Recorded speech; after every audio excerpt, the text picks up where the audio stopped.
Down on our table. It's over between the table and Jim's side. Will you check and see if your wife can see it? I know. It's showing it's recording. We need an official,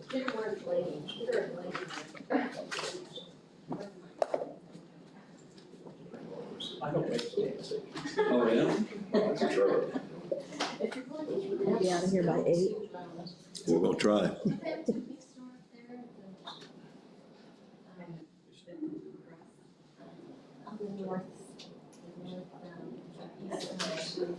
Yes, yes.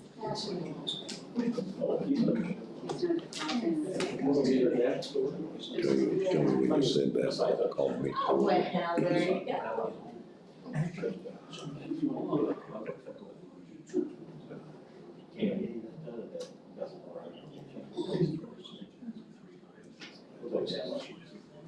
All right, folks, it's 6 o'clock. I'm gonna call the meeting to order. Let's go ahead and start with the pledge, please.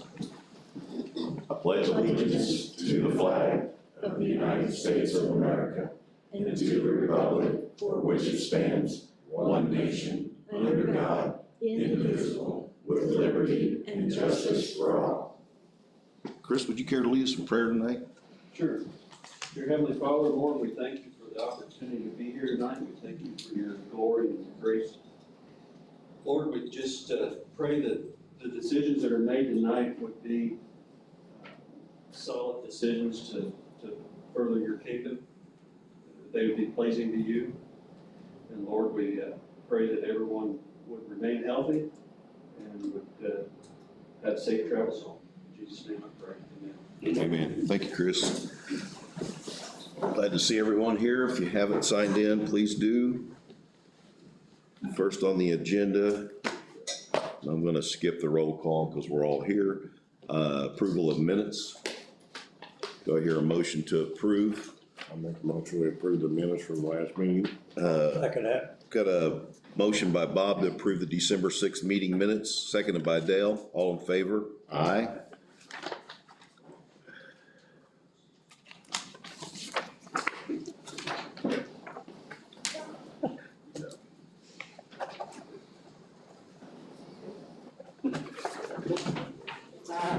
Next on the agenda is the matter of claims and payroll. Our regular claims docket is $172,694.89. We also have payroll at $218,679.26. And before we go forward with those, Jim, do you want to discuss our financial? Sure, if I may, Commissioners, I do on behalf of everyone in Oman County, would like to thank the Treasurer's Office and the Auditor's Office. They have completed what is termed as the settlement, where they collect all the money. It is a pretty elaborate process. It is very time consuming. It's been completed and we have the new numbers. I think, generally probably at this point of the meeting, when we start, it's always probably in many ways the most pessimistic time where I just say, well, this is no good, this is no good, this is no good. It's with great pleasure if I could announce, I think this is fairly new. The general fund has a positive balance. This will be really the second time in 2.5 years, but not more than that. The positive balance is over $1 million. The general fund balance is $1,010,026.38. The amount of work to accomplish that by all the departments, the commissioners, the council, every elected official, every county employee certainly was immense, and they were clearly in every way up to the task, but it's over $1 million positive balance. To kind of put that into just kind of perspective just a little bit, we were looking back here in November just of a year ago, it was a negative balance of $1.9 million. I'm going to round up here a little bit. That's a $3 million difference, Commissioners, in the period of one year. And additionally, on the settlement, as far as cash balances, Chris is Fund 1151. He's in charge of the emergency medical services. Looks like it's going to end the year somewhere in the range of about $750,000 cash balance. As of tonight, it has $760,000 and then a few more dollars and cents. The highway department, with the equipment, the roads, everything that they've done all year, this past year ago, if I recall correctly, they were looking at a negative balance in one of their funds of about $60,000 in that range. Gray, to the highway department and all of his crew, they have 6 figures in all of their positive balances. There is one more payroll. Local road and street is showing $282,000. MVH is showing over $100,000, and 76, the motor vehicle highway fund, is $159,000. Again, they have the one final payroll, but they clearly, with everything, again, talk about was it hell or high water, I believe is kind of the phrase, and maybe I think they probably experienced both this year, and he's going to have positive balances in every one of the accounts. As you go through here, I'm not trying to bore everyone, but this is really positive news, because the other question would be, could you mathematically get to the positive balance in the general fund, but would you have to exhaust, in essence, riverboat and lit edit? Would those have to go down to the proverbial dollar? Even with utilities, even with everything there, I think most likely the riverboat is going to end up this year in the range of $250,000 positive balance. So not exhausted, not the $1, but most likely will be in the range of $250,000. The correctional jail facility, that is, I guess the best way to describe is probably the seed money, what we're looking at, commissioners, for the new jail. There was a question at the beginning of this year, would most of that have to be exhausted just to maintain or pay? A true hats off to the sheriff's department, that has over $500,000 of cash balance. That's $549,000 is the cash balance it's going to carry into the new year. The same area, if you look at, same thing with dispatch, with Kathleen is in charge of those funds, 1222 and 1235. Collectively, there's about $250,000 of cash. This is carryover. This is going over to the new year. And then finally, looking at here, if I could, I'd like to go to the lit edit, the 7332. That's the fund that was the key. There was a real possibility, looking at back in hindsight, in 12 months, that it may have to be completely exhausted. There could be no money left in that. It's going to end up this year in the range of over $400,000. So all funds are going to carry into a positive balance. The new settlement is in, so I can report to you as we're going to start off to this year. Last year, if I recall correctly, it was somewhere in the range of 17 funds were in the red. Going in there, there was close to $4 million to go with those 17 funds. By my count alone, I think it's down to 6. That's what I was just checking. Are the reimbursable grants, you're always going to have those. So we really, I would say respectably, in all truthfulness, went from 17 to about 2 is what was accomplished by the hard work of everyone. For your claims tonight, all of the balances that you're processing claims, with the exception of the grants, of course, they're reimbursable. All of these will have positive cash balances. You're not paying anything out of the general fund outside of payroll that would go in. But commissioners, congratulations, you completely made it. All of the areas of contracts, I know that the IU insurance is going to speak tonight and some of the other departments, but by the negotiations that were done by the commissioners, followed through by the departments for the copier, the health cost and everything, they were capped, they were cut, which has produced a $1 million carryover fund to begin the new year. So that's where we're at. Jim, thank you for that, and thank you for everything that you've done. We all know the community does the hard work and time that you've put into this, and we greatly appreciate it. And it is pretty miraculous what has been accomplished this year with the deficit that we started with, to continue to be able to do business, keep our bills paid, and bring those 17 fund lines that were in the red down to 2. Absolutely amazing. Thank you all department heads for doing the job that you've done. every one of you, appreciate it greatly. Sheila, did you have something here that you wanted to add? No, I just wanted to make sure it was recorded. Oh, okay, okay.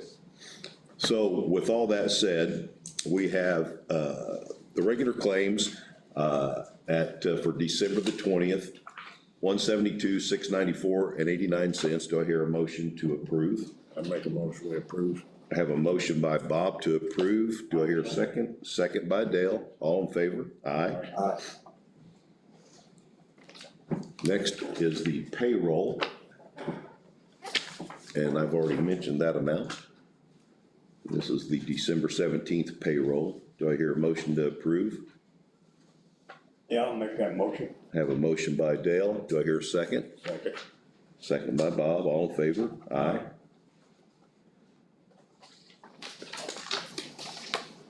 Now, we have a total, I don't want anybody to be shocked. We have a total of out-of-cycle claims of $1,165,805.10.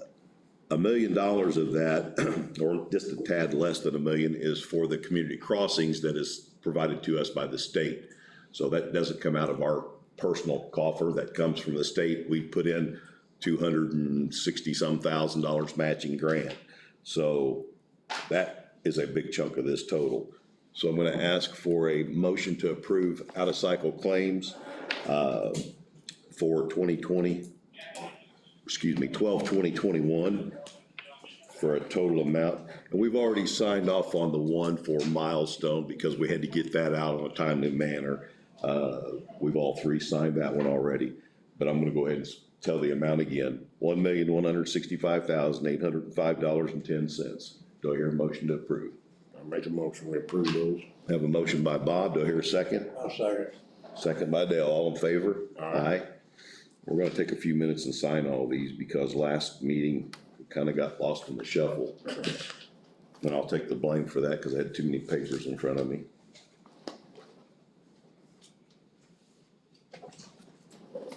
And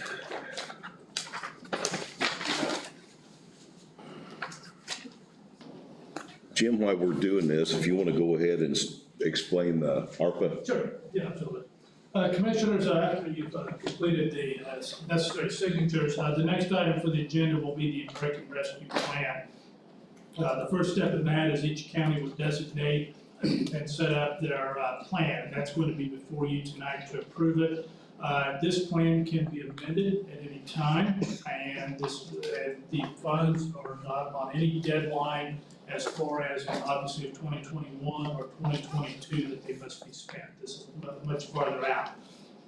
Owen County has been allocated the amount of $4,039,962 in funds.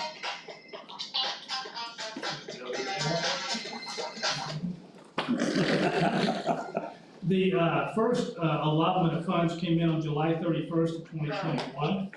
That was approximately $2,019,981. That was placed, in essence, the best way to put it, in the bank.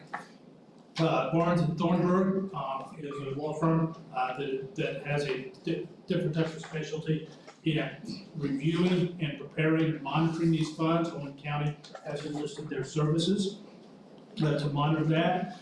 They have prepared tonight for a plan, and it breaks down as this. There's two simple parts. There's one that $250,000 will go into the bucket, is the best way to describe it, and that's for water, sewer, or broadband infrastructure. So there's $250,000 that are approved in general. Now, I want to be clear on that. That has not been allocated to company or group A, B, or C. This is merely $250,000 that is being proposed to consider proposals to the commissioners and to the county council for that, but that's been designated. The one area I think that would be of primary interest to all of the county employees is that there is an area for premium pay for essential workers. This is not, it looks like a bonus, like if you would see it, so if someone would get a check, but it is not.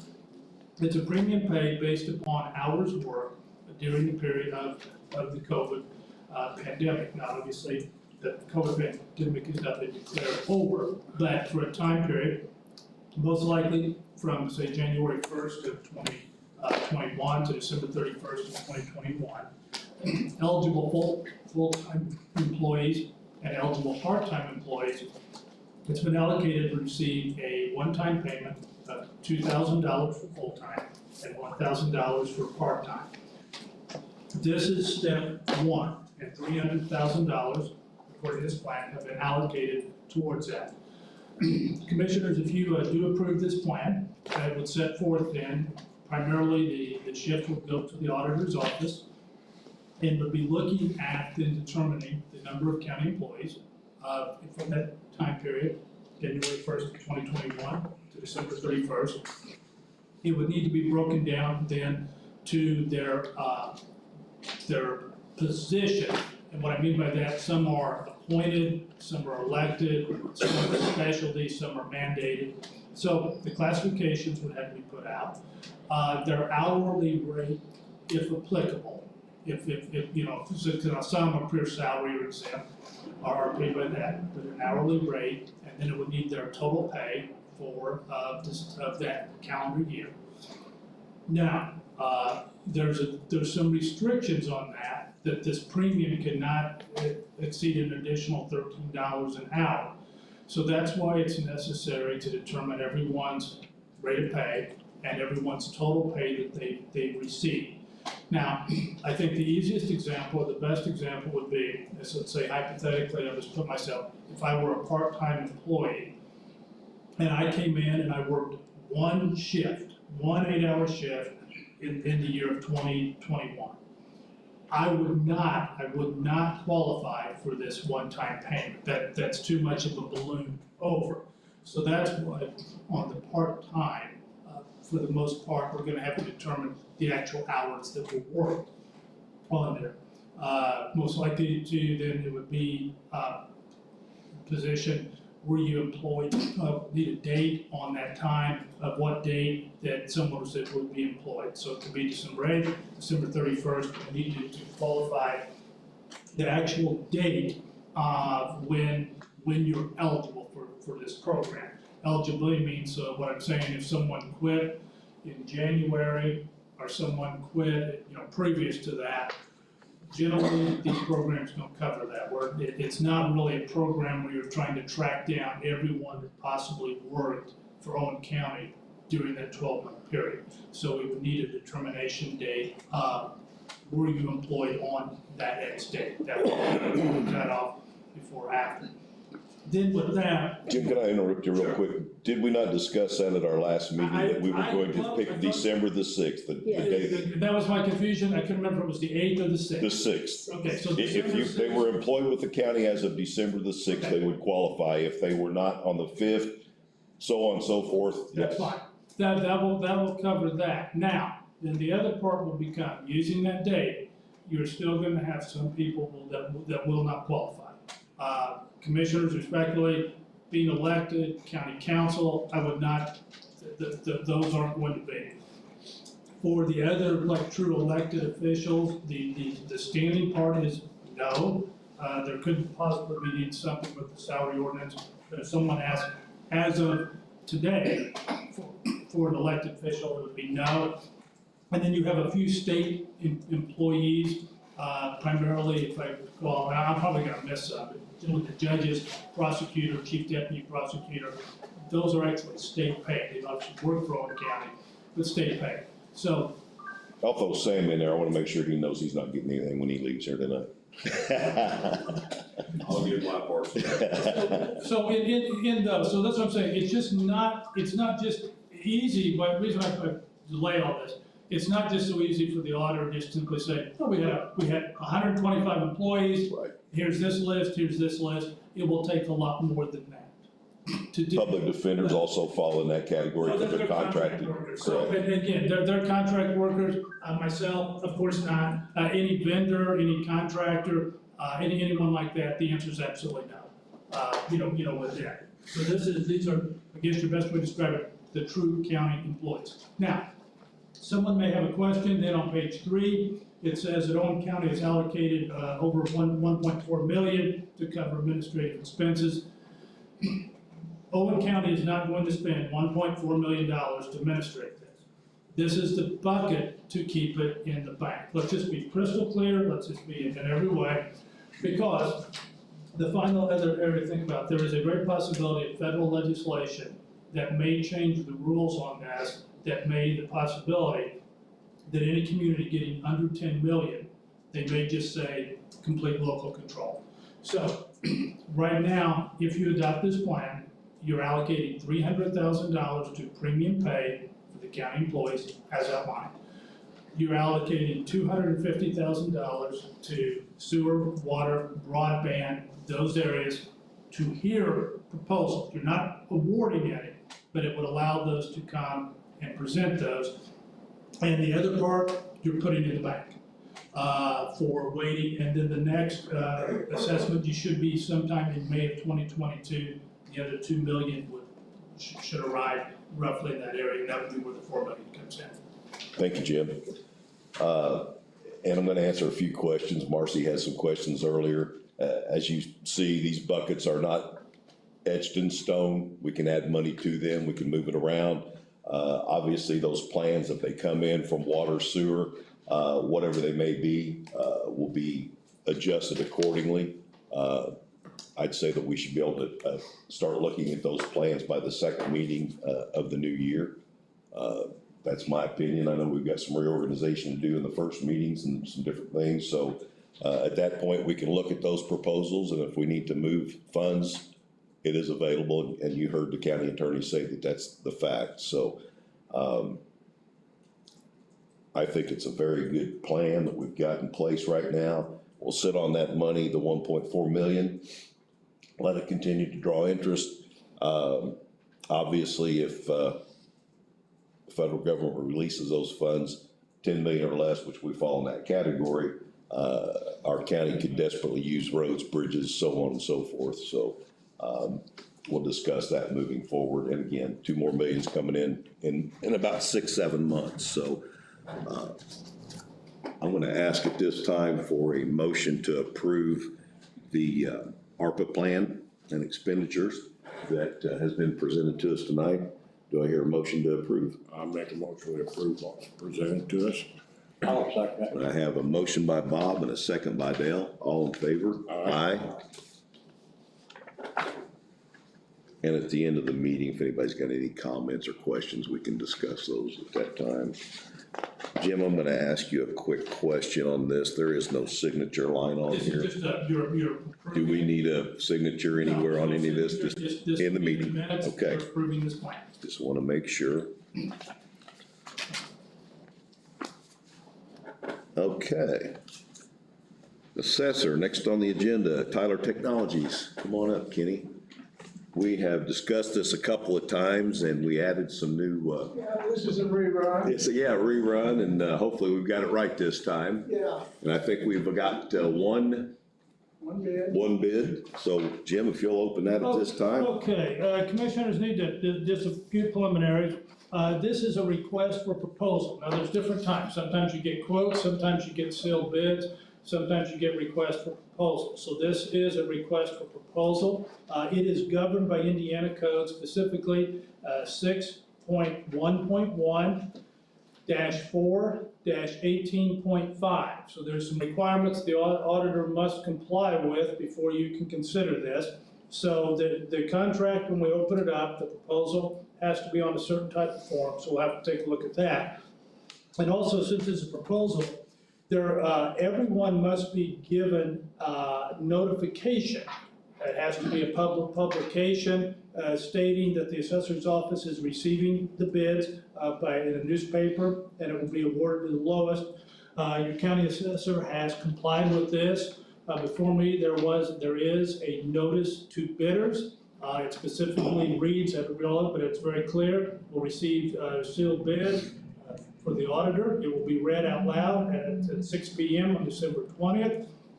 It has all the requirements for professional appraiser. It has the assessments. It is crystal clear that it has to be certified under IC 6-1.1 37.7, and it has all of the requirements. So the county assessor has proved that there is complete compliance with IC 6-1.1-418.5. So then the next would be the opening of the number. You have, it looks like only one person has responded to this.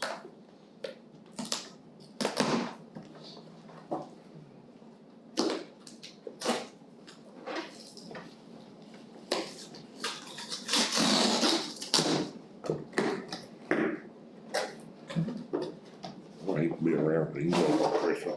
And this has been a response by Tyler Technologies, dated December 20th. Looks like what we have is, we have 3 different copies of this. There's a couple things I need to check very quickly. Push it in there. It does have to be on a specific form by the State Board of Accounts. It is in fact on that state form. For the record, it is 55930, and that's one of the requirements. And it does have all of the recitals. It does have the agreement. It is signed here.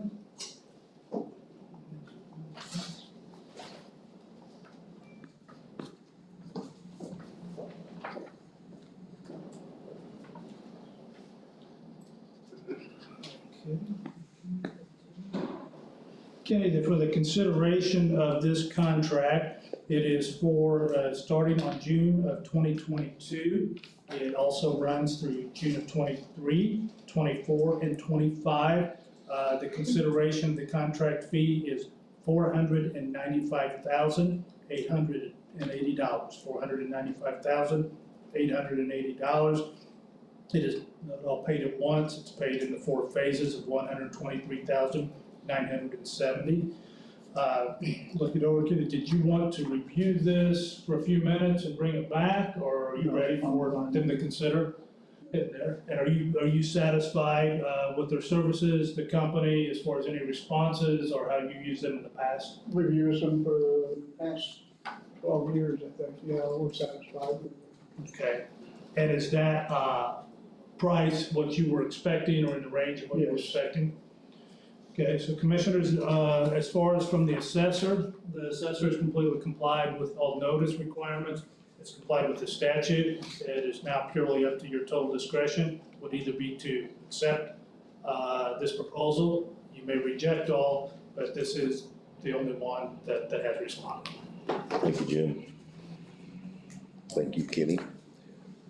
This time I'll ask for a motion for approval of the Tyler Technology contract for the assessor's office in the amount of $495,880. Do I hear a motion? I'll make that motion. I have a motion by Dale. Do I hear a second? Second. I have a second by Bob. All in favor? Aye. Kenny, before you get up, Kenny has decided to turn in his resignation and retire, so I want everybody to give Kenny a round of applause for his long service to the county. Thank you very much, Kenny. Appreciate it. We're gonna miss you. I've enjoyed the 20-plus years I've spent, and I appreciate all the help I've got from everybody. So, Well, we've enjoyed working with you as well. and I don't know what the future holds, but I'll be doing something out there. I'm sure you'll come back and visit us sometime. Yeah. Take care. Thank you, Kenny. Have a Merry Christmas too. And a Happy New Year. Okay, try to keep moving forward here. I know everybody's wanting to get out. Ron, you want to come up next? We got a quick insurance review for us. And as Jim did mention, we've locked our insurance rate in for 2022 at the same rate as 2021 with no increase. Outstanding program that we've worked with Ron Remack and his agency, and I can't say enough about them working with us on that. And for those that don't know, the 2-year saving, 21-22, was about $275,000 savings by locking that in. So it's pretty good, substantial savings in our health insurance. Thank you, Ron, go ahead. Appreciate it. I'll be as quickly as possible here. This is the report of claims. So like Gary said, we were able to secure and negotiate on behalf of Owen County a deal that would lock in the rates for a 2-year period of time, which is, to be honest with you, is a little bit unprecedented. It is a plan that IU or process that IU Health Plans has for select clients, so we have a really good relationship with IU Health Plans, which we hope was of some value. Going into the end of next year, it's going to be important that we go out to the marketplace to see what is going to be the renewal rate, because the rates are guaranteed through the end of the year.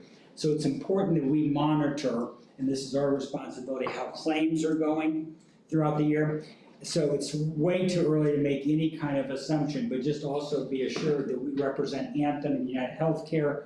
Those are the 3 really major carriers out there that will go out and we'll leverage whatever rates we can get from Anthem and United Healthcare to make sure whatever the rate increase from IU Health Plans is competitive, which we anticipate it should be.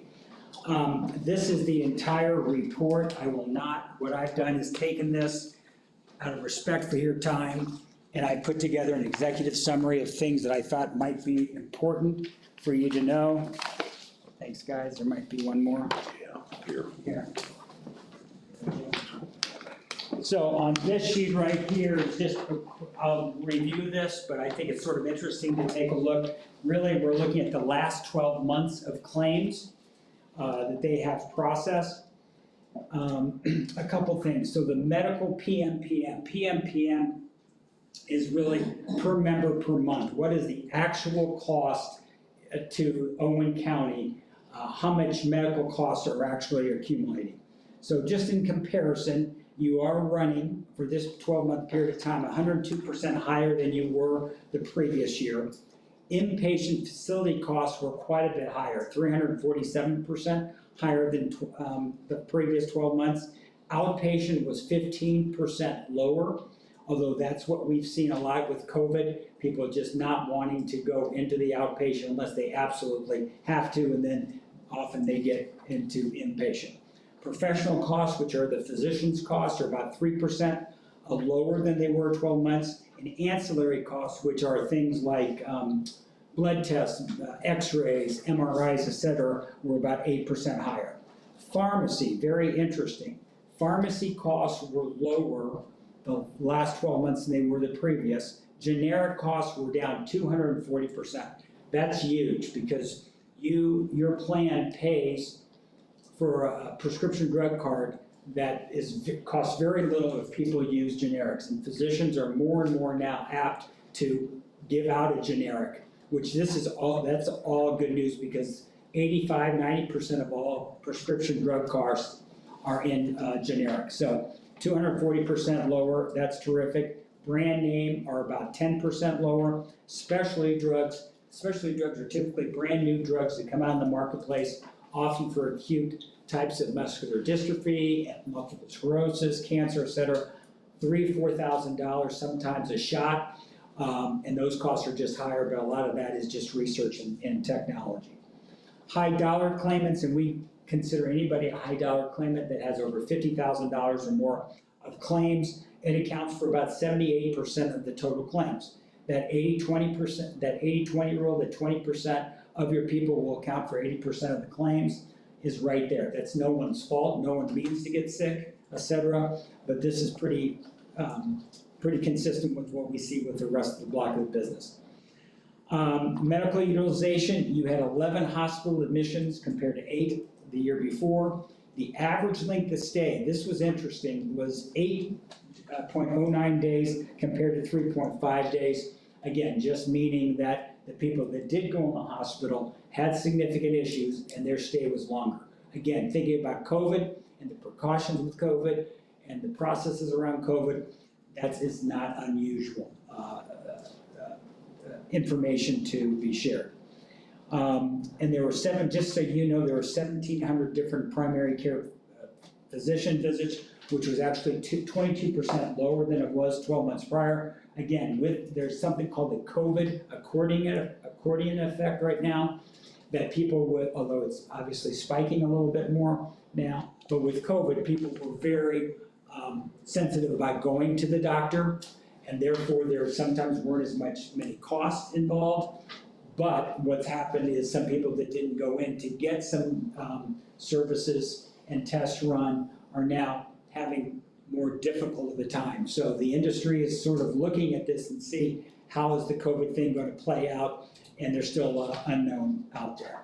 So it's sorry to go through that so quickly, but I just think it's important to compare, to see any trends, and we'll continue to keep you abreast of this.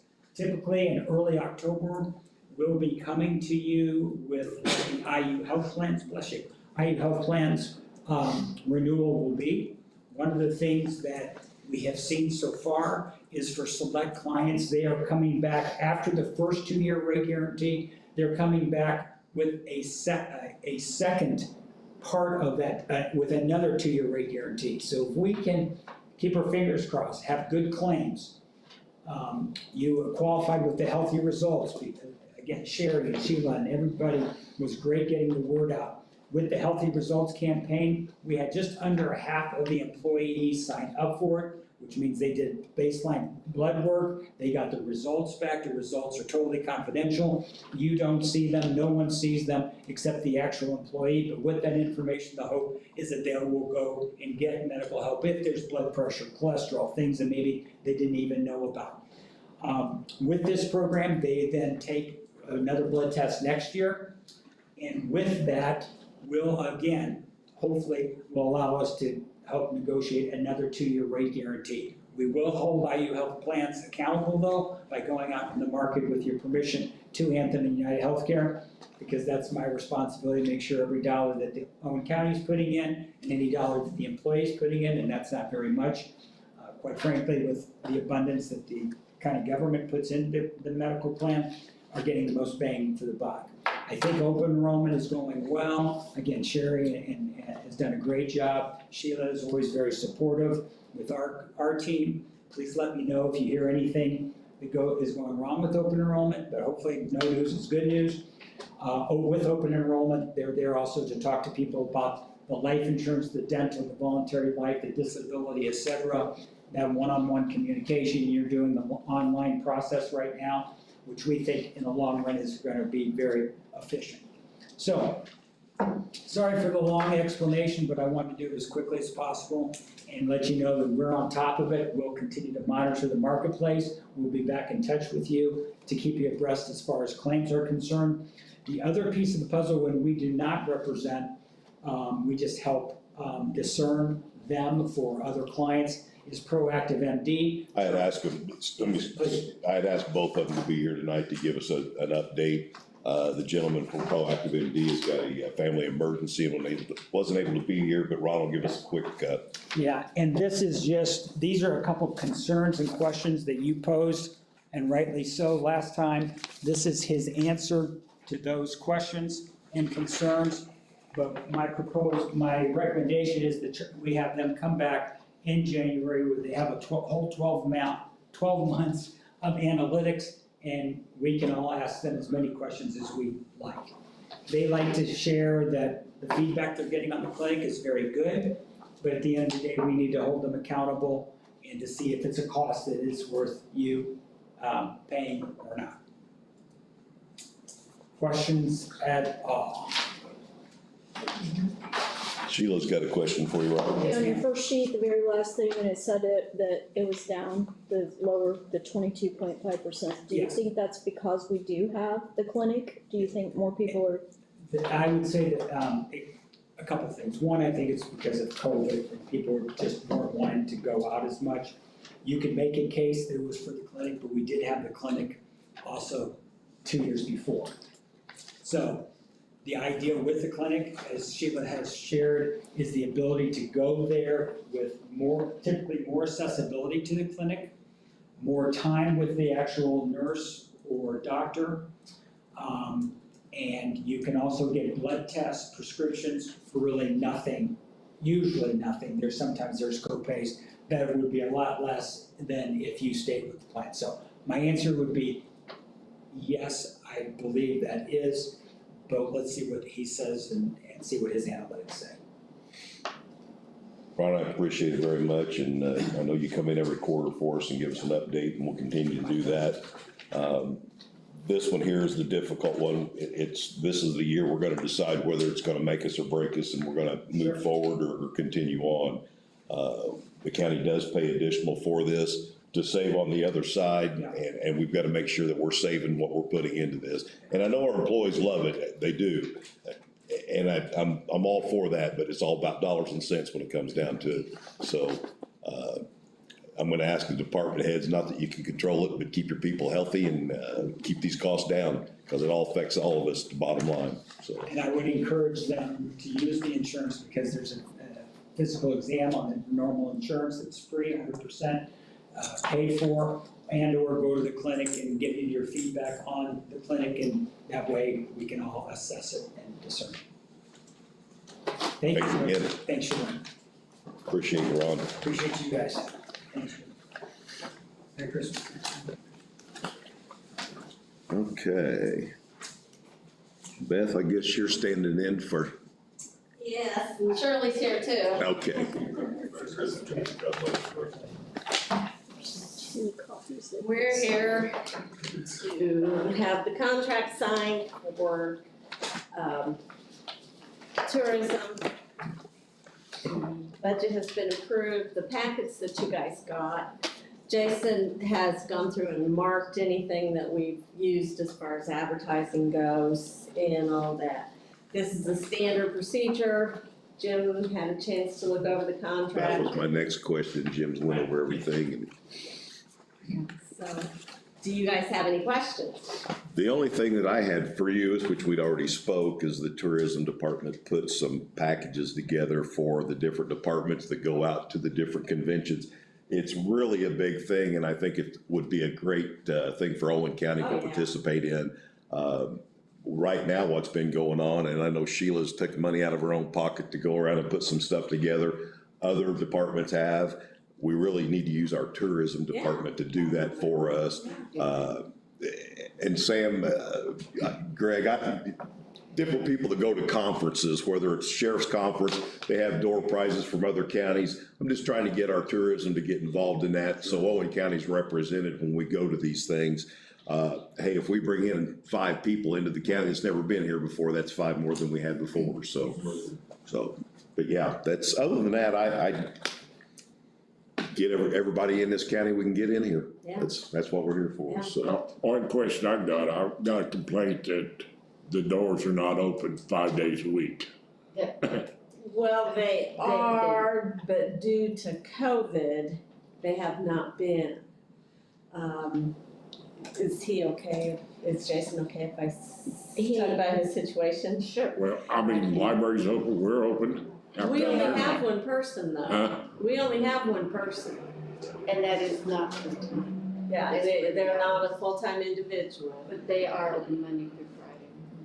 And he does keep the brochures outside, so if there's anything that somebody wants, and he's very accessible by phone, but he's really, No, he's not even been answering his phone. in my well, that's understanding. because he had the COVID.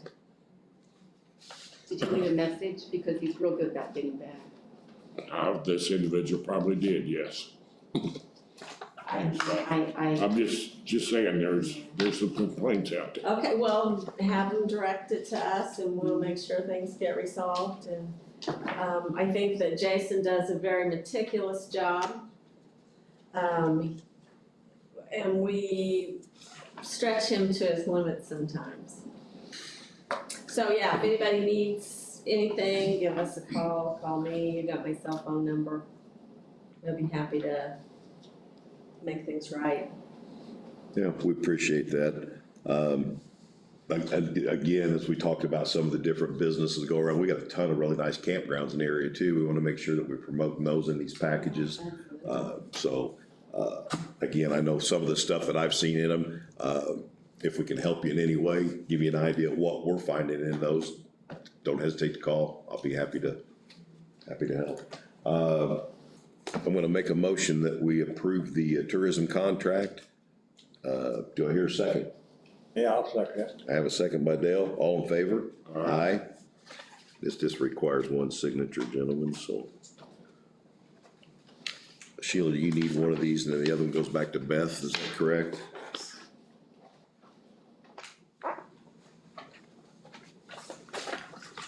All right, Gentlemen? thank you. You ladies have a Merry Christmas. I need to sign that. Yeah.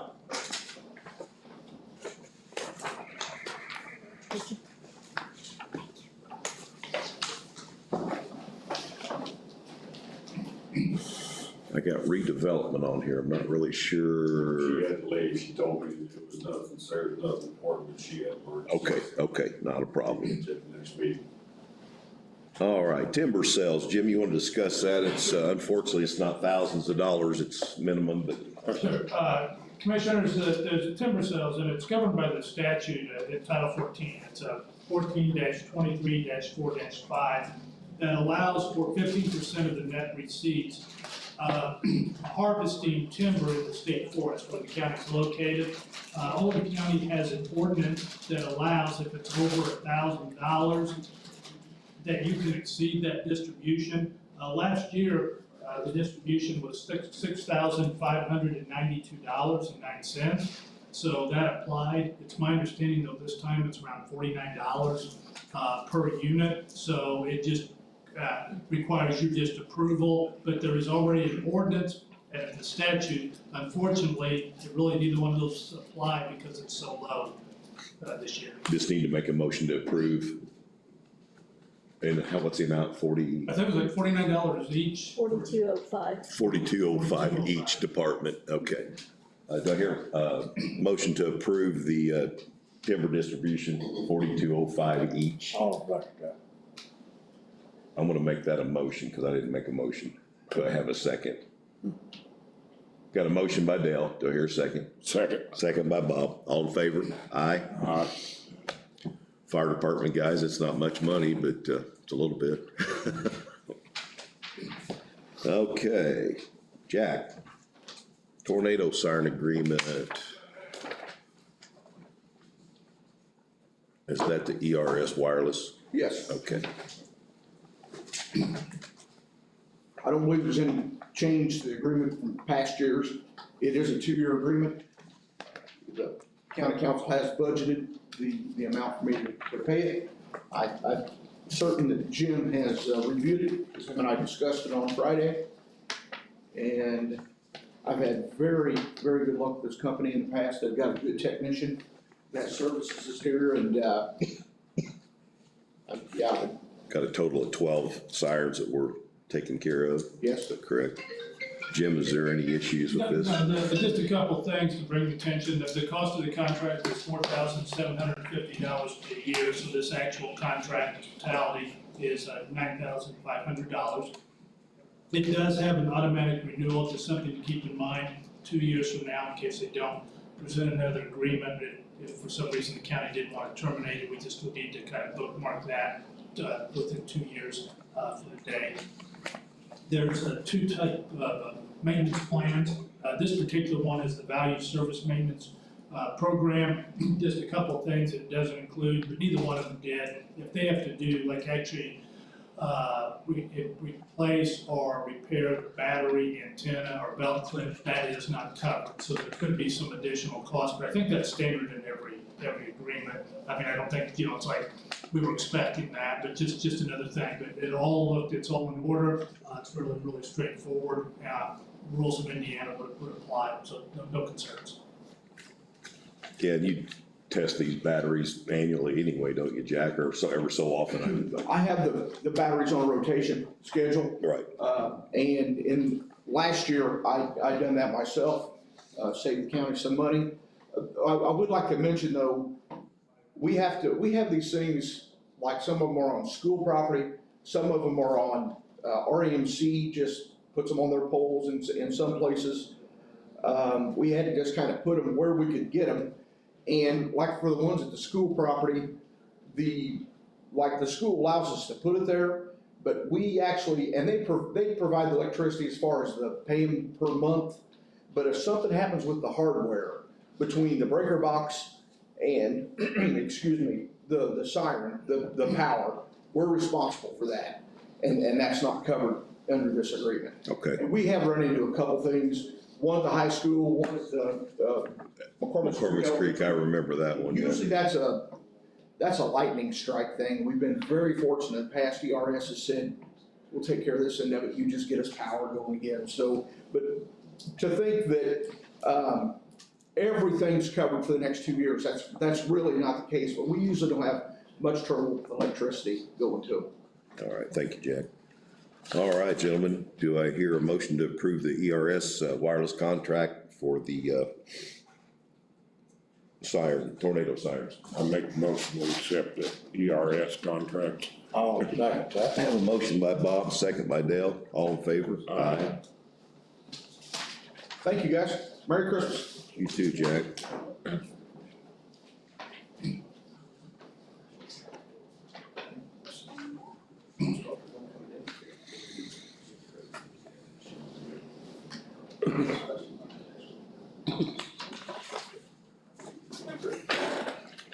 This requires one signature. That's why I looked at it.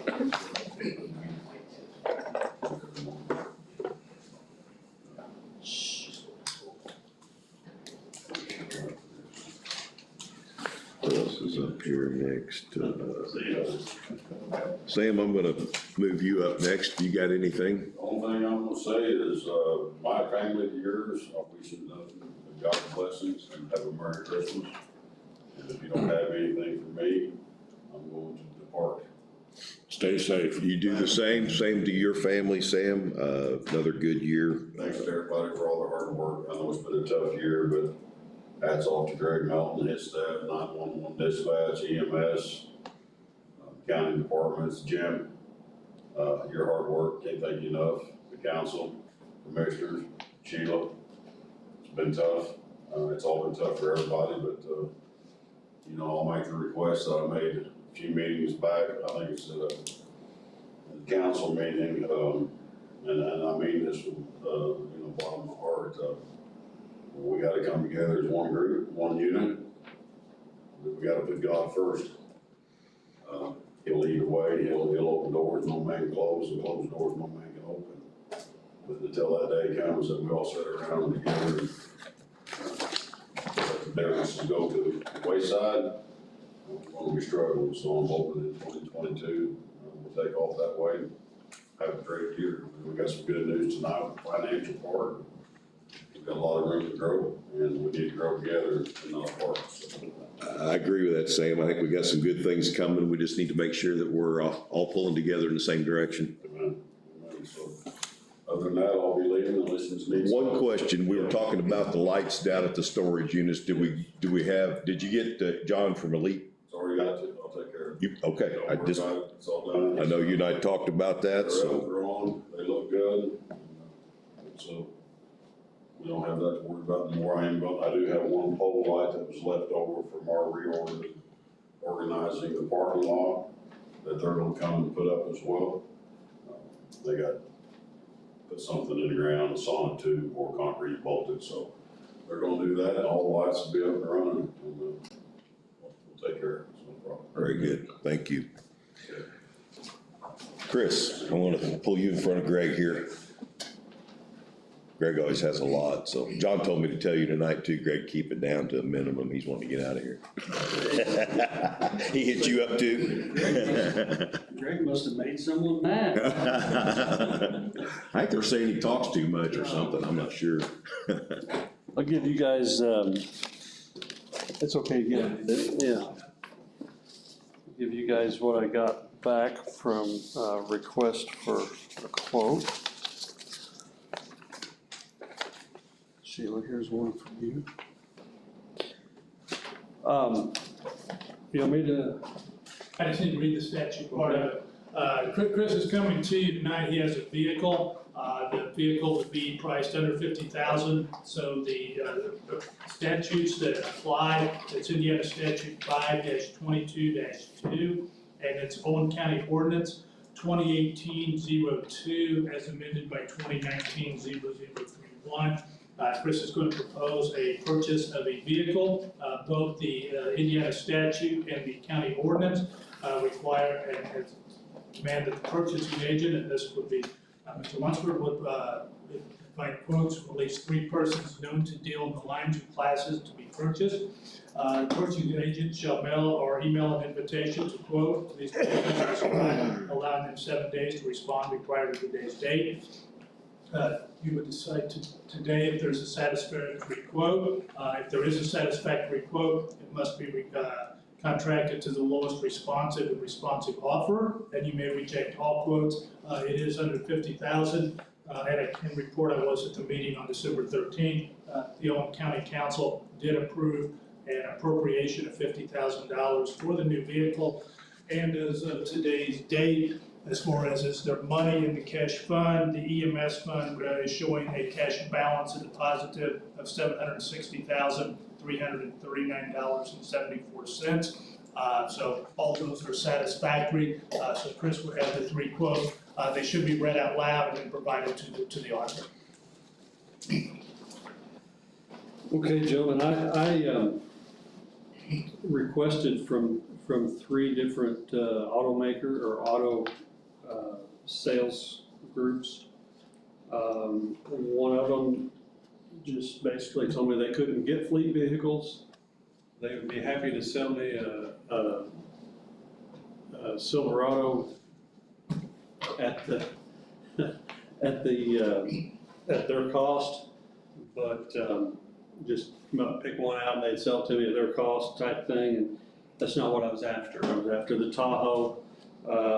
So with that being said, I passed out to you guys the quotes that I got back. One of them, of course, is from Kelly Chevrolet for $37,136.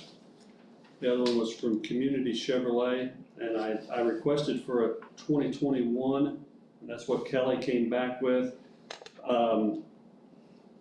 Community Chevrolet couldn't get a 2021, but they quoted me a 2022 for $45,049.25.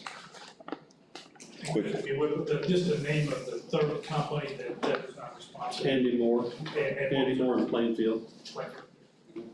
Chris, I noticed on the one, they've got it down as a 4-wheel drive, 4-door commercial. It doesn't list that on the Kelly quote. Is it a 4-wheel drive as well? It is. Okay.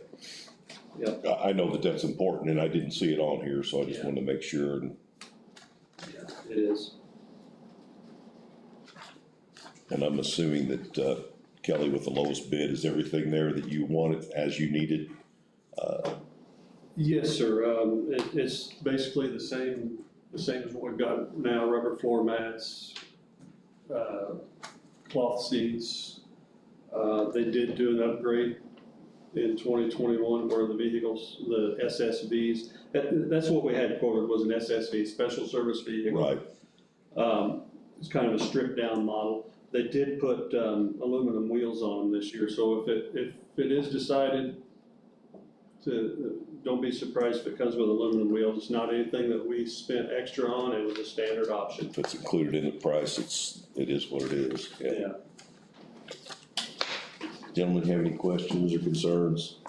Just for the public, I don't know where we need to, but we did get a bid from the Ford dealership too, right, Chris? And that was a lot higher. It was a lot higher, yeah, for a Ford Expedition. And came in at $52,915. No, I'm sorry, that was before the discount. $42,199.25. Okay, just for the public's knowledge, we just went Chevrolet only. Yeah. Well, I'm gonna make a motion that we approve the, Sheila's got a question before I go further. Sorry. Okay, so the council approved 50,000, so I have to enter an amount in the additional appropriation in DLGF. Do we still take the full amount because he'll have additional costs to get it to say EMS and all of that on it, so it would still be the. I'll have additional costs in that. I've got to get lights and sirens put on it. I've got to have decals put on it, and Okay. I may end up having to put a new, box in the back that holds all the equipment. I'm not sure, it looks like the newer Tahoes are smaller, and I'm not so sure that our box will fit over in it. That'll, just time will tell on that, but yeah. About hacksaw. We've still gotta have it outfitted. Right, So, right. But okay. Anything else, Sheila? Okay. I'll go forward with my motion that we approve the Kelly Chevrolet quote for $37,136. Do I hear a second? Yeah, I'll second that. I have a motion by myself, second by Dale. All in favor? Aye. And we know you desperately need that, Chris, so I'm assuming it's sitting there ready for you to go pick up. Are they gonna deliver it, or you need to check, signed out a cycle? What's, well, that's a question, because it was just approved for advertisement in Right, it 13. doesn't go back, yeah, it goes back to the council at their January. January? It has to be opened in a public hearing. Okay. So yeah, but yeah, that's the cost of the vehicle, and I'll have to, myself and someone else will have to drive up there to get it. And it's 4 hours up there and 4 hours back. You let me know when you're gonna do that, and to save your staff, one of the three of us I'll drive you up there, whatever we need to do. All right. Cause I know you're short-staffed the way it is, so unless you have other plans, but otherwise I'll be happy to help you. Right now, I have no plans. Okay, so when it comes time to pick that up, just give me a ring. Okay. I might take your medical bag if he's driving. Yeah, I know. So, I anticipate the lights and siren, upfitting to be over $5,000. So since the vehicle has pretty much been approved already, I'm gonna go ahead with your guys' blessing, get 3 quotes on that also. Correct, yeah. And that should be well within your 50,000 total for all that. Yeah. Yeah. Okay. All right, you guys have any questions, comments for EMS? Do you need a signature on this purchase agreement? We probably should to hold that vehicle. Yeah. I'll give this back to you, Chris, and then you can get a copy to Sheila. Actually, I've got another one here if you want to sign. Right, let's just do that. Yep. There you go, Sheila. Is it acceptable for me just to fax this up to him tomorrow? Okay.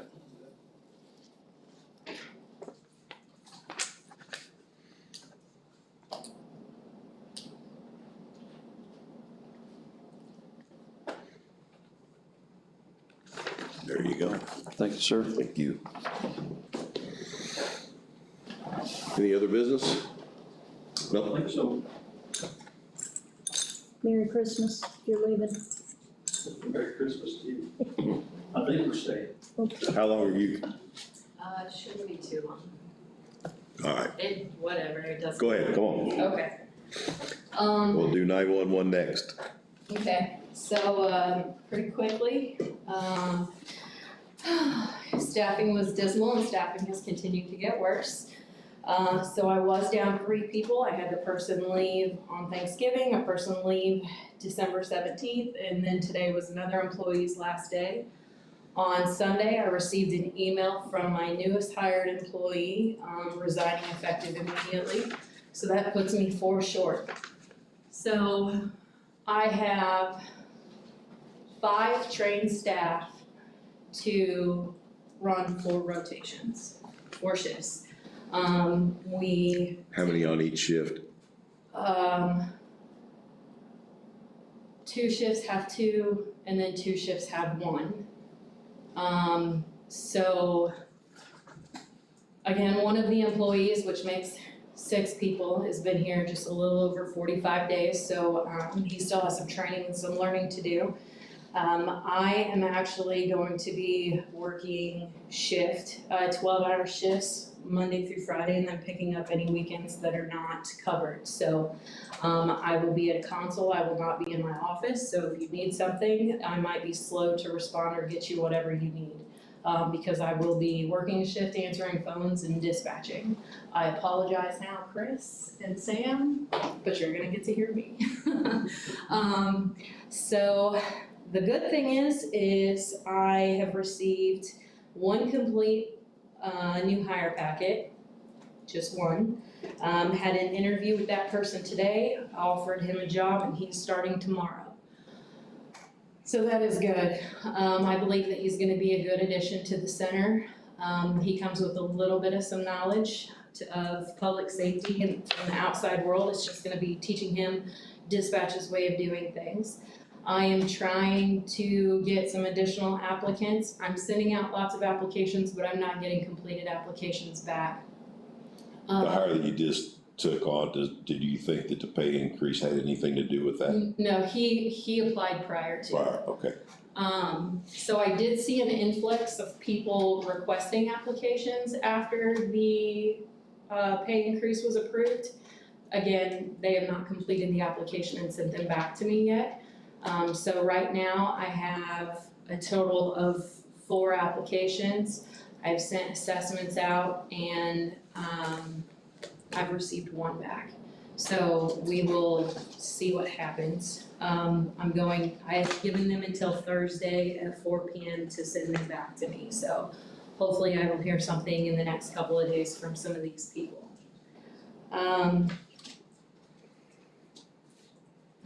But even after hiring this one, we're still going to be down 3, plus me working the console as well. I think that's about it with staffing. It's the same story, it just continues to get worse every time I tell it. New items with the radio tower project, the VHF fire radio project. All of the equipment has come in, we are just waiting on FCC to approve the license. So once we get approval from the FCC, they can start construction on the water tower down in Freedom. And then they will also be doing additional tower work per that quote that we received to our 2 other repeaters, Patricksburg and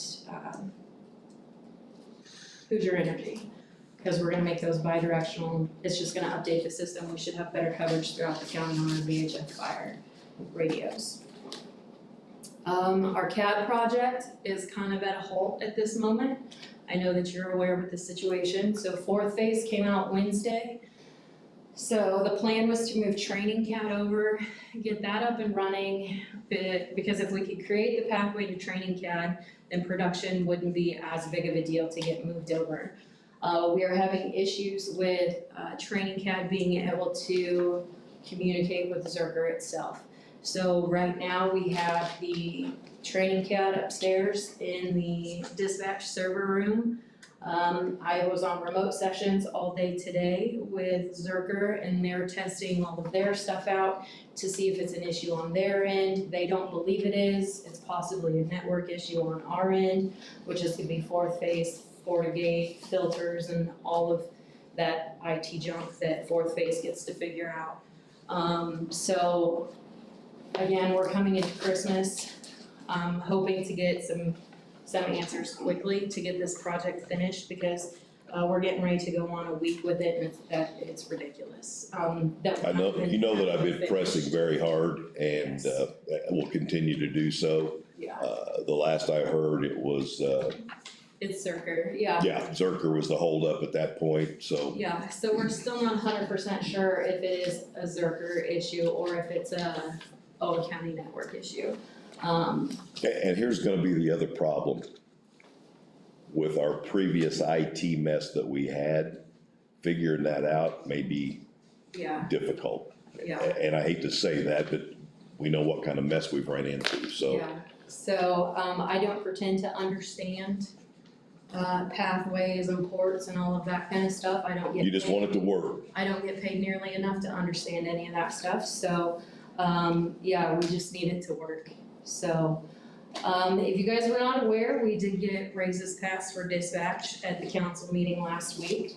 Again, that is raises for the dispatchers.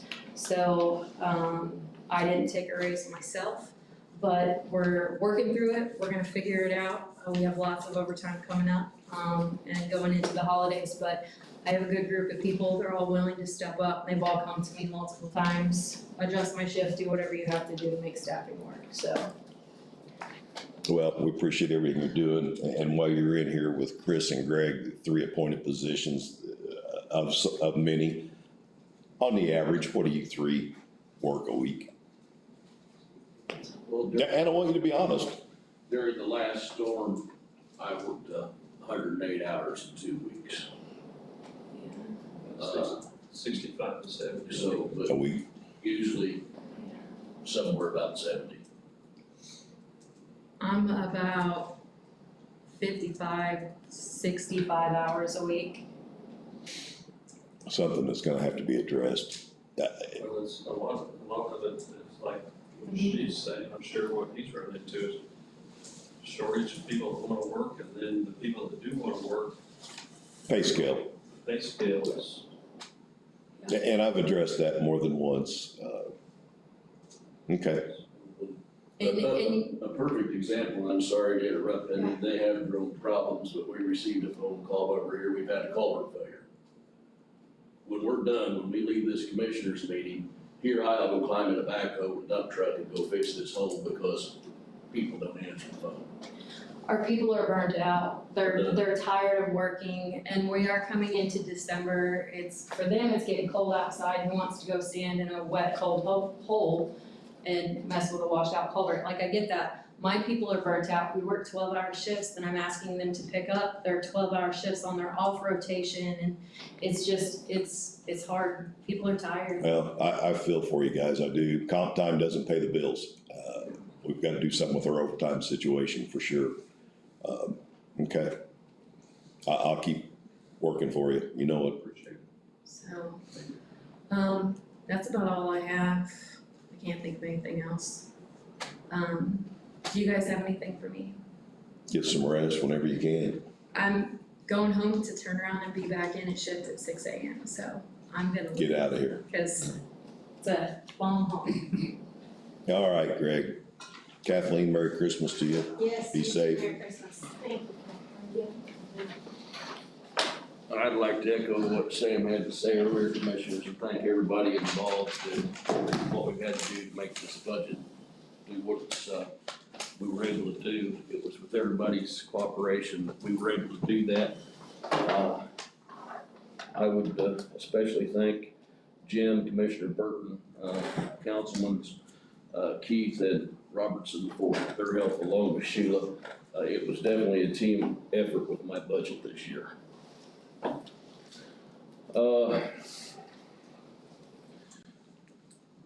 Back earlier in the year, even the previous year, Rich Roberts, a representative with Parkview Estates, came before the board in regard to us taking over the roadway system within Parkview Estates. We inspected the roadways, advised them what needed to be done in order to bring them to par. The last that they were able to complete was the crack sealing of the roadways within Parkview Estates. They have met the requirements that they were asked to do in order for the county to take that over. There are 3 little road segments in that neighborhood. I'll have to get with someone in regard to road names with that in order to get them into the 911 system if the board approves it. But I do need the report that that is done. If the board wishes to proceed, Jim will need to draft the paperwork in order to adopt the roadways within the Parkview Estates into the county road system. Yeah, we need to go ahead and get that approved so Jim can get the proper paperwork put together on that. I don't know if you gentlemen remember, he was here back early in the spring, if I'm not mistaken. It's been quite some time. Yes. But he has met the requirements that we requested of him. So I'm gonna make the motion that we approve Parkview Estates, that is the name of that addition there, yeah, off of 43, to be opted into the county road system once Jim gets the final paperwork ready. I second it. I have a motion by myself, second by Bob. All in favor? Aye. Thank you, Commissioners. I'd like to report that we opened the Dunn Road Bridge this morning. We have, at this point in time, left the runaround. We're gonna leave that till after the holidays. We've put some barricades up just so people get used to the bridge is actually open. Then we will remove that. We intend to use the culvert that we'll remove from that location on Camp Auto Road.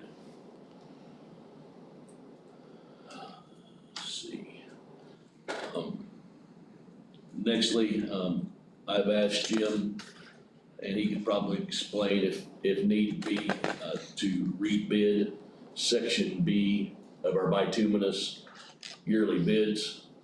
We do have interest in that, and for some reason, the companies that have bid before indicated they did not have proper time in order to get that together. And I do believe that it would be imperative for us to get that out, so. By the end of January, I mean, get it advertised and probably get the bids, but I think, I'll start work on that with the standard, the timeline, get notice, published twice, and then either the very last meeting in January or the first meeting in February, one of those two would work with the advertising. Okay. But we're just talking about one, part B of one section. What did that part B include, Greg? Was that cold mix or something, or? No, part B includes the emulsions that we use, both asphalt materials and Marathon out of Indianapolis. We're interested in bidding that. I remember you making the comment that day that neither one of them had a bid. And I actually kind of almost believe the delay was they were waiting on some pricing. I kind of got that other information through some of the asphalt companies. Yeah, that's fine. And then, the other I would request of Jim, and he and I have been working on this, but I would like to, bid our heavy and medium wrecker service as well as any lowboy service, we would need for 2022 with permission of the commissioners. Gentlemen anybody wanna make a motion on the approval of the, lowboy service and, towing for the highway department? I'll make that motion. Have a motion by Bob, I'll second. have a second by Dale. All in favor, aye. It would probably be the same timeline, either last meeting of January, 1st of February, because of the notice, that Right. would be the okay. I'm assuming that you'll make calls and also through the advertisement as well. Yeah. Okay, gentlemen, lastly, I've had, Jim look over, what we refer to as the road maintenance plan for each year. I was required, to start producing a road maintenance plan in 2021. The wording throughout the plan is basically the same wording authored in in producing this plan. The roads that have been added are the roads that the commissioners have provided to me over a period of time throughout the last year. Jim, if you would. And again, it's the highway annual plan, it's required signatures, I did review it. What I would consider maybe highlights, it's all about the types and the services. Again, there's 3 roads, about gravel roads that are being considered to be resurfaced. That would include Kirby, Cedar Lake Road, and Stutz Road, which were in that category. There were plans to look at some roads to do hard surface maintenance. That includes Truesdale, Pearl Street, Jefferson Street, and Pine Lake Road. Either getting chip or seal or hot mix. And then, now, let me be really crystal clear here. Just because a road is on the community crossing grant does not mean it will be approved. But the roads, at least at this time, that would be considered, I'm gonna leave out the distances, but the completion of Steubenville Road, Fiddler Road, Cedar Lane, Concord Road, Pea Ridge Road, Obenhauser Road, and White Springs Road are all on the consideration. Not a guarantee, doesn't mean it, but those would be. So I would consider those more the highlights as far as the specific roads that are looked at in 2022. I looked over it and it looks very good to me. Obviously, we know that, we put these roads on the plan, and with what winter brings, we may lose half of the roads that are in good shape right now and be falling apart by this time, next year, but, we've got to start somewhere, so, I'm gonna make a motion to approve the, 2022 road plan, as presented. Do I hear a second? Second. I got a second by Bob. All in favor? Aye. Thank you, Commissioners. Sheila, do you have one of these laid out here for me? Just, there it is, I'm sorry, it's buried. Greg, did you want the stop sign ordinance for Audubon and Smithville Road is completed if you wanted that tonight? I would like to go ahead. Okay, Commissioner. Anybody wants to copy of this, we have. I just don't take it.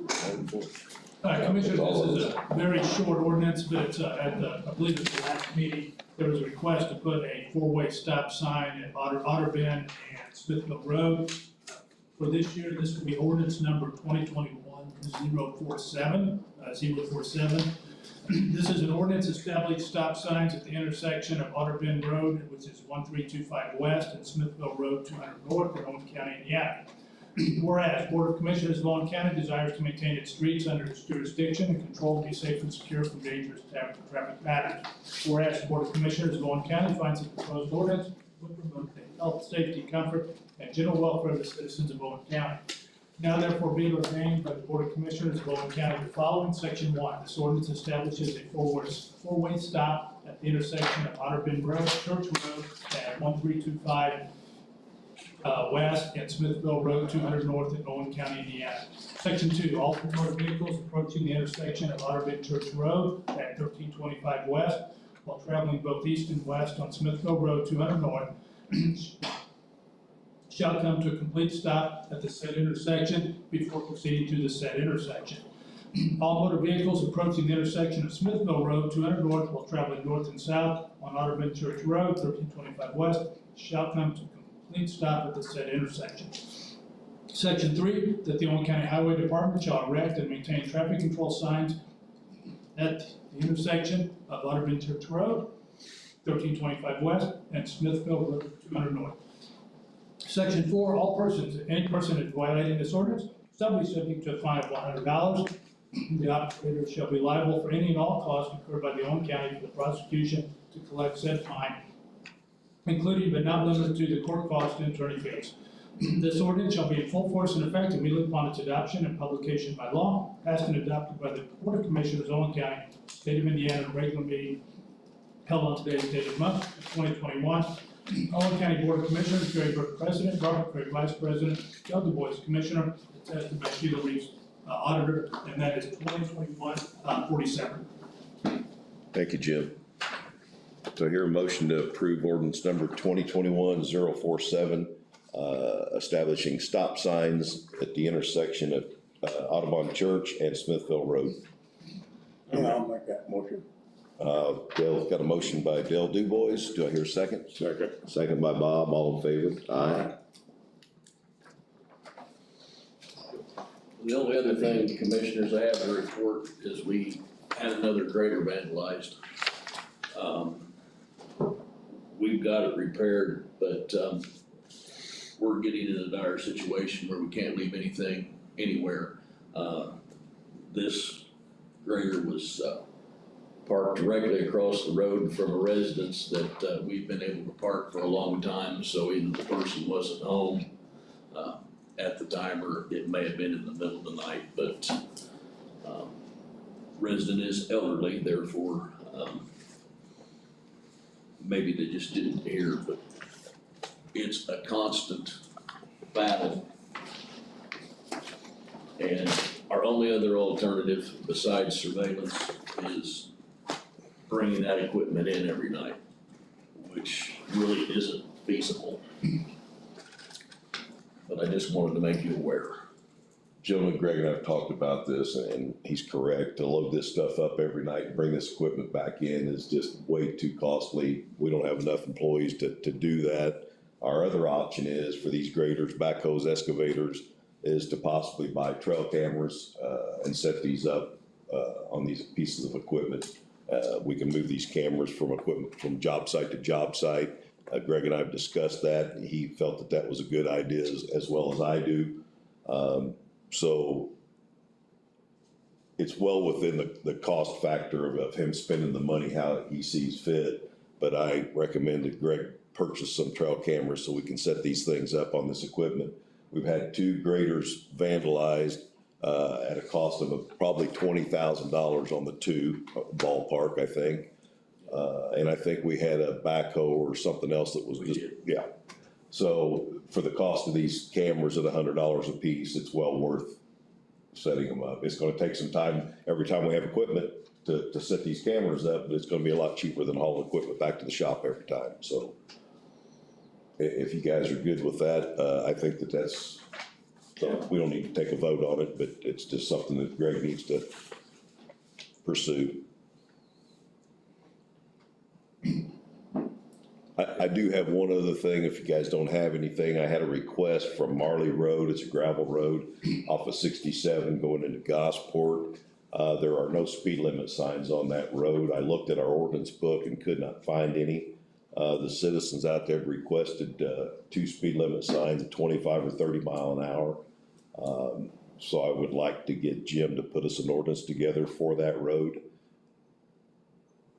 Commissioner, what was the name of that road again? Marley. Marley Road, and it's in Gosport area.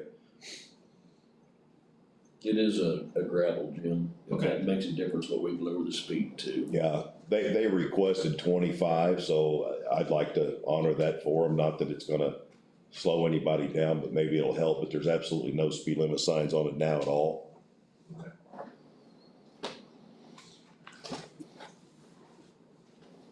We don't have anything else, gentlemen.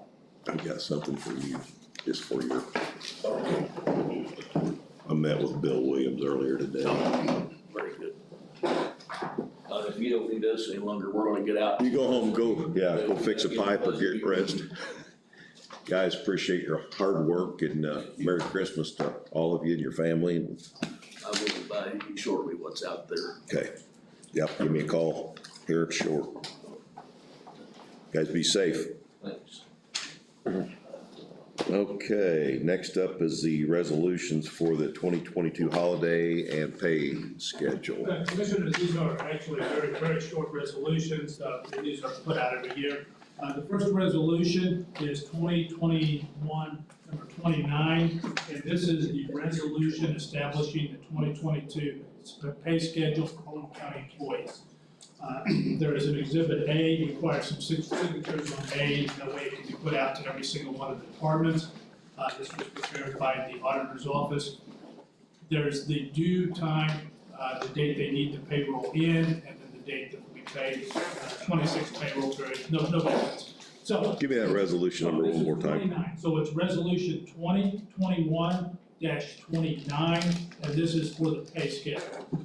This is a resolution establishing the 2022 pay schedule for Owen County employees, whereas Indiana Code 362222 establishes the Owen County Board of Commissioners as a county executive. Whereas the Owen County Board of Commissioners desires to establish, ratify, and confirm the 2022 pay schedule. Now therefore be it resolved by the Board of Commissioners of the County of Owen, following Section 1, 2022 pay schedule. The Owen County Board of Commissioners hereby ratify, establish, and confirm the 2022 pay schedule as designated in Exhibit A. The provisions contained in Exhibit A titled 2022 pay schedule in its entirety are incorporated herein as set forth in this resolution, establishing the pay schedules and deadlines for 2022. This resolution shall be in full force and effect immediately upon its adoption and publication by law. This will be passed by the Owen County Board of Commissioners in the state of Indiana. Regular meeting held on today's date in the month of December 2021. Owen County Board of Commissioners, Gary Burke, President, Robert Curry, Vice President, Bill Du Bois, Commissioner, and attested by Sheila Reeves, Auditor. Signatures on the page and then on Exhibit A. Thank you, Jim. All right, gentlemen. Any questions on that or concerns? Do I hear a motion to approve resolution 2021-29 for the 22 pay schedule for Owen County employees? Yeah, I'll make that motion. Have a motion by Dale, do I hear a second? Second by Bob, all in favor? Aye. Aye.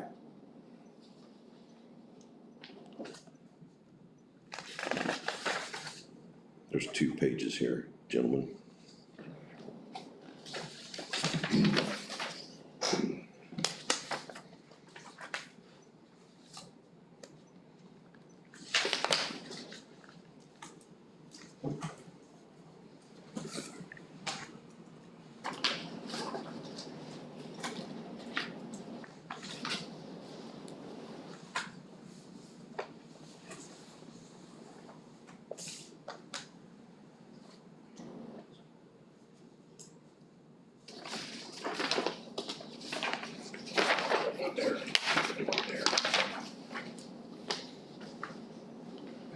Then commissioners, the other resolution is just the procedural for the holiday schedule.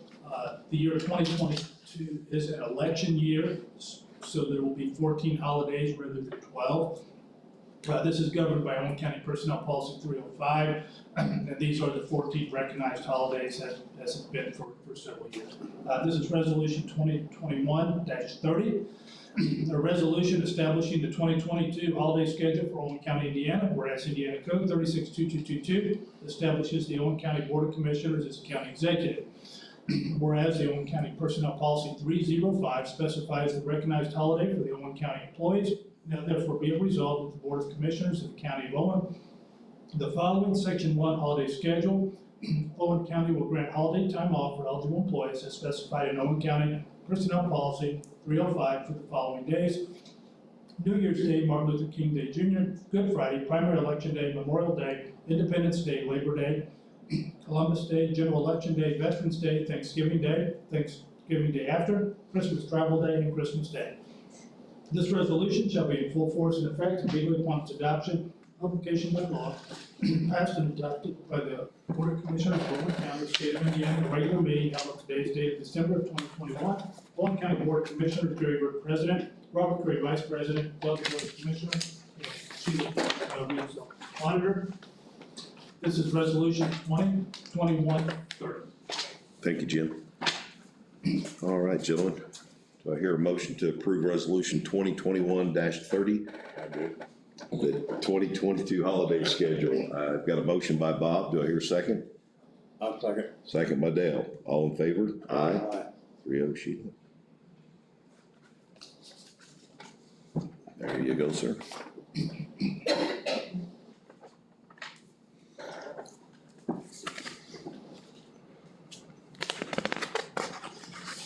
Next, we have the approval of the Loud Associates bills for the first half of the year.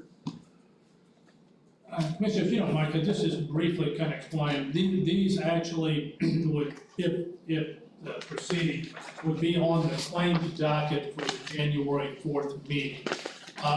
The necessity of bringing attention is that this is, I think the best way to put it, in essence, the software system for the county. Particularly one is in the area of the financial software. There's also for the property tax system, support maintenance, and a third description is just for the technical support on all related software. For the property tax, the claim will be $35,418. However, if paid before the 15th, so if it goes on the claim, there's approximately a $3,000 discount, so it would be $32,198. And that's for the property tax. I'm not trying to speak for anybody here at all.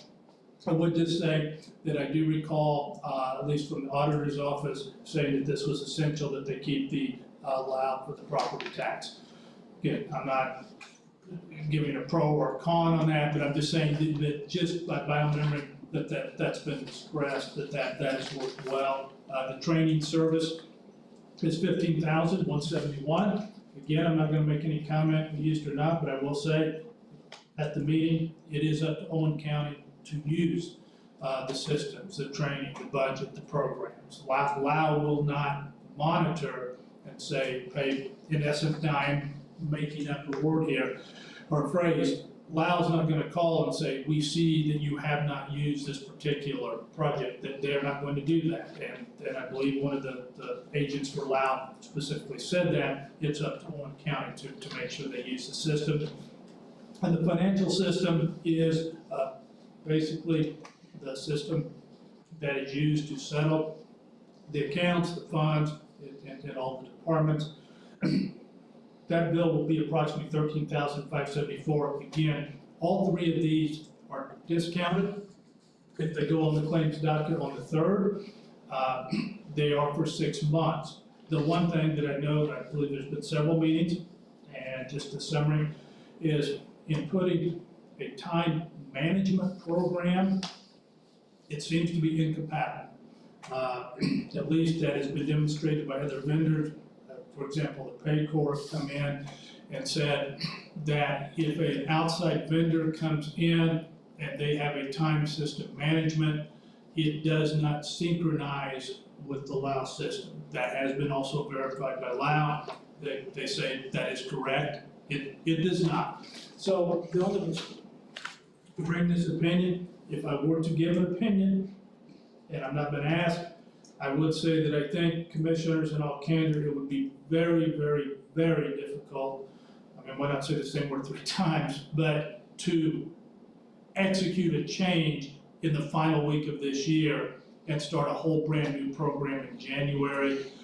I'm unaware of any organization that could make that type of shift. If you are at some point ever going to decide or make that, this is just a preview. You know, I'm sure that you would want to bring in all the department heads, all the people using that. But this would commit Owen County for the next 6 months to the program. And for all practical purposes, at least for the property tax, I think that would be the commitment for the year. I don't believe there would be a possibility of using one system for 6 months for property tax, dissolving it and trying again. So I think for the most part, you are probably looking at supporting property tax at a minimum for a year. After you bring everyone in, have discussions on what you want to do as far as the Lao software, the internal financing. This would be a commitment to a minimum of June 30th. Thank you, Jim. Yeah, I know there's some concerns with some of the council members as well as the expense of this. There's been a lot of discussions.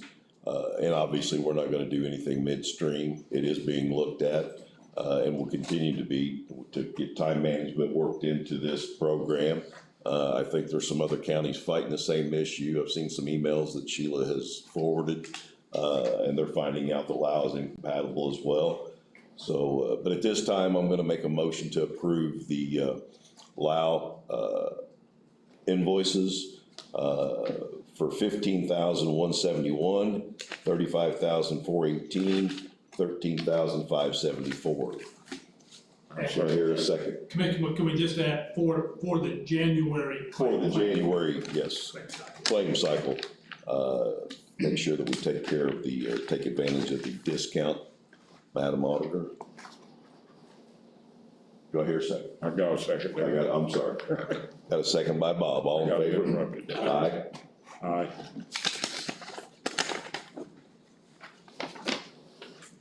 You want a signature on these, Sheila? Anywhere? No? Okay.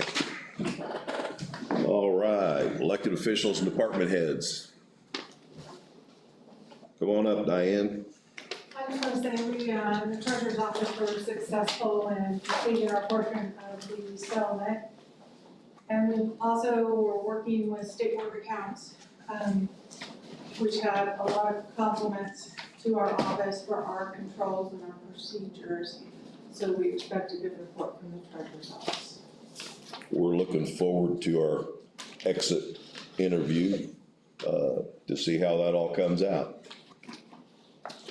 Thank you. Chris, you have anything else? Sheila, you're up. Road school flyer in your packet, this is an FYI. And the letter from Dr. Wells in the health department, I don't know where you're at. We're still working on that. Bob and I will get with her this probably, hopefully this week, if we can. If not, it'll be maybe January, but moving oh, did you get the, see the email that I forwarded you, and you may have got a copy of it from? The updates. The updates. That are due by the 14th, yes. Okay, wanted to make sure, you have any other comments? State Board of Accounts has physically left, they are still doing off-site stuff, she requested some more stuff today. We are expecting possibly by the third week at the latest of January for the exit interview. There are multiple issues, just little things that she's mentioned along the way, but, again, that'll all come out in the exit interview. Right, thank you. I skipped public comment, I apologize for that. Does anybody out there have anything else? Brett, you have anything? Yeah, just point of interest on there. Did you guys consider the Juneteenth holidays or your holidays? We did, we talked about that, and it wasn't adopted last year, and we skipped it again this year. We 14 paid holidays is quite a few, so, but yes, it was discussed. Jeff? So because my phone died, could somebody, the last stuff about WOW, what were the numbers? It was property tax 35,418 or 32,198. Training was 15,171. Financial was 13,500.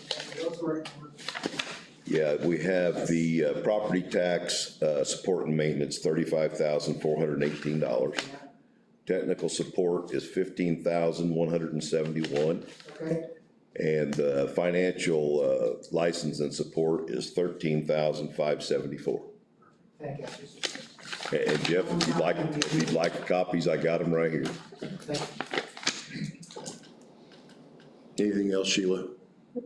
Jim? No comments. Okay, commissioners, Dale, you have anything? No. Bob? Yep, I wish all of our employees a very Merry Christmas and a Happy New Year. Let's have another wonderful 2022. I guess we got a hammer coming way out by. At the highway, yep. At the highway, it would have been in the freezer out there. You'll have to check with Greg on that, I'm not real sure. I've got a couple of things, and it's gonna be real short. We are working on, Bob's got some contractors lined out for the health department building. He's made contact with one this afternoon, and he's got information from two more. So hopefully we can make progress on that. We are planning on trying to get the health department moved back into their building so they have phone service. Right now they have one line between all individuals in that office, and it's not acceptable for the county. If somebody answers the phone down there, they may have to walk it to the two other offices down the hallway or whatever to give somebody a phone call. That's unacceptable. So we're trying to get that resolved. And again, I'll add to Bob's again. We want to thank everybody for their hard work this year. The budget has been quite a challenge, and we've fought through that. Everybody's done their part. We appreciate it. And everybody have a Merry Christmas, Happy New Year. And maintenance, we are still looking for maintenance. We're gonna put that back up for advertisement on Indeed. If anybody knows anybody that would be interested in a roughly $42,000 a year job, Please send them. Please send them to us. What's it pay an hour, really? It pays $20.10 or something like that an hour. It figures out to $41,860 salary a year. It is a 40-hour a week job, and we'd appreciate anybody that you want to send to us. We're going to try real hard to get somebody that's going to stick with us. Find somebody that's, you know, got the capability of doing what we're asking them to do, and learning ability. Yeah, or learning ability, and hopefully somebody that's willing to stay with us for 10, 15, 20 years. It's probably one of the better paying hourly jobs in the county. So Chris, if you're interested. That's what I thought. Yeah, 40 hours, yeah, guaranteed no overtime, so. And I'll ask for a motion to adjourn. I make a motion we adjourn. I'll second that. All in favor, aye. Aye. All right, thank you, everyone. Have a good, holiday.